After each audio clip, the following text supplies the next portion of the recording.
Hi everyone, I'm Pastor David, and in this video we are going to talk about that what should we do when we are in troubles.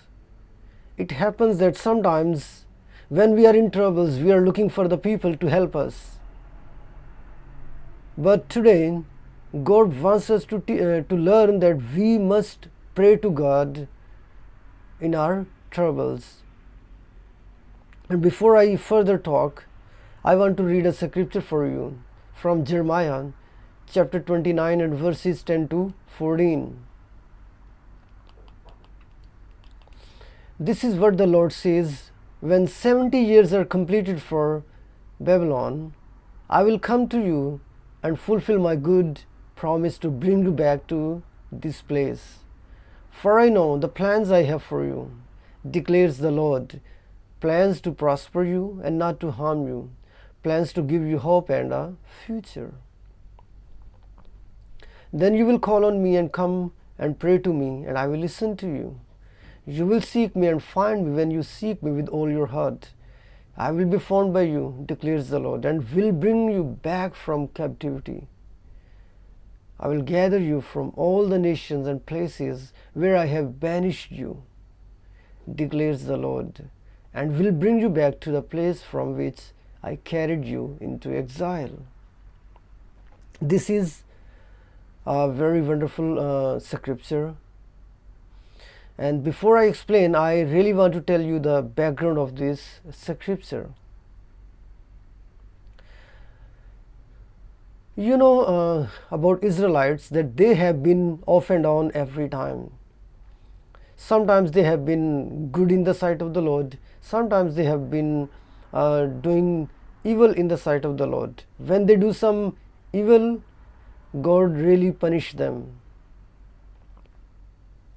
It happens when they made evil in the sight of the Lord, He punished them, and God handed them over to King Nebuchadnezzar around 70 years.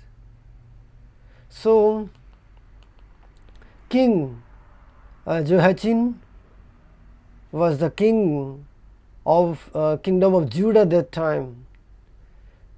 King Nebuchadnezzar, he captured the city and took the exile and took the Israelites into his country. Into Babylon in 597 BC. And when they were there were many prophets, there were many officials, many skilled laborers there, and even King Jehoiachin. At that time, the false prophets were making prophecy that soon they will go back to their homes. But God talked with Jeremiah, and He told him that tell to your people that they are not going to home before 70 years are completed. So actually this was a letter written by Jeremiah and sent to the people who were in exile in Babylon. So they have a hope in God that finally they will go home after 70 years.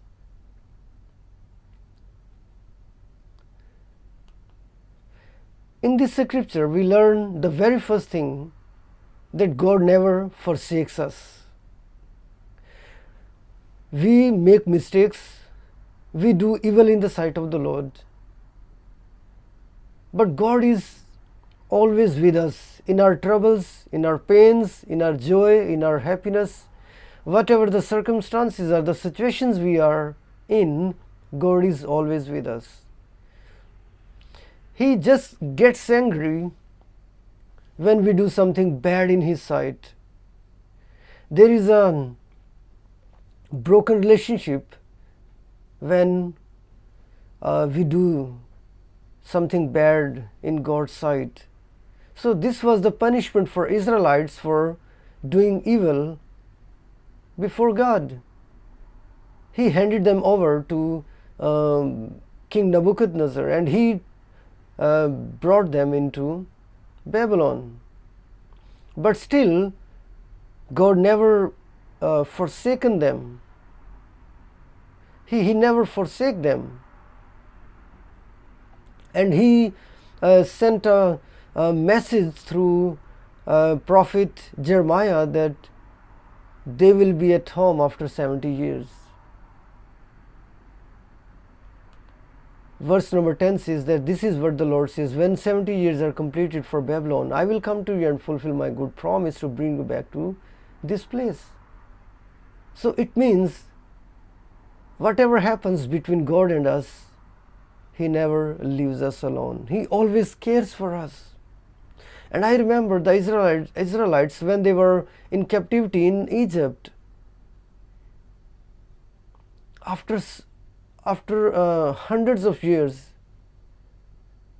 God God remembered them and talked with Moses that I will bring them to the promised land.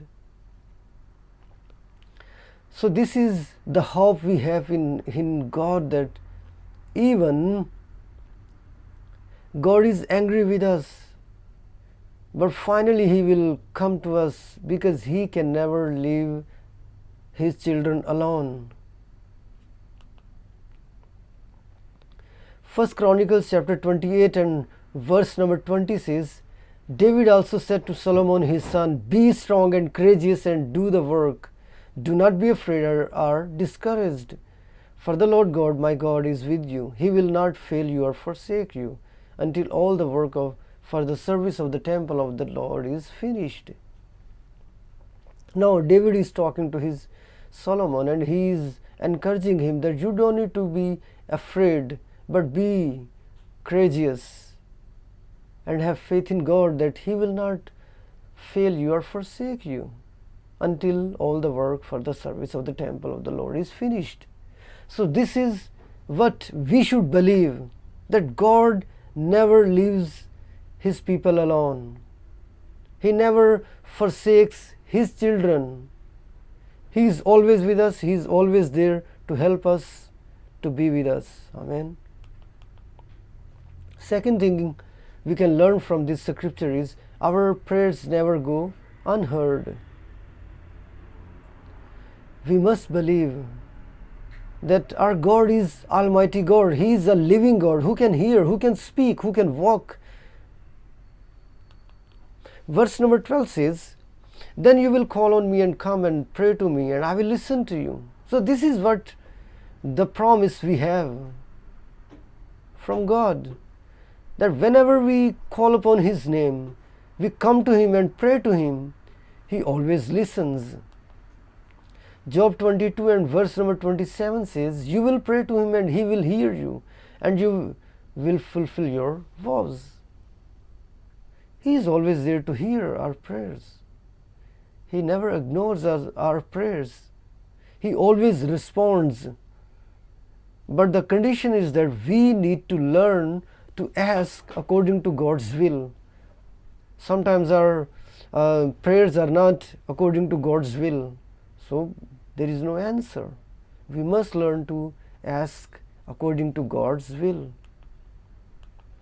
And the third thing we can learn from this story is that we need to seek God with all our heart. Verse number 13 says, you will seek me and find me. When you seek me with all your heart, I will be found by you, declares the Lord. So whatever the problems we are facing, whatever the troubles we are facing, we, rather than looking for other people to help us, we must go to God and we must seek Him for our help. He will surely come for our help. When we go to other people for help, sometimes they can refuse, but when we go to God, He never refuses, and He will prepare the minds and the hearts of the people to help us. So rather than we go to the people, we must go to God first and share our problems with Him. Proverbs chapter 8 and verse number 17 says, I love those who love me, and those who seek me find me. God loves us, so we must learn to love Him. We must seek Him, and He will be there to help us. Amen. So there are three things we must remember from this story: that God never forsakes us, and our prayers never go unheard, and we must seek Him with all our heart and with all our mind, with all our soul, and He will be there to help us and guide us. This is a wonderful story that finally God brought them back to their homes. God is there to comfort us, to give us hope. So let's continue to have faith in Him and give Him glory. Amen. I believe that God has blessed you through this beautiful story. God bless you. Please keep watching, and if you like the video, please share with your friends and subscribe the channel. Thank you. God bless you.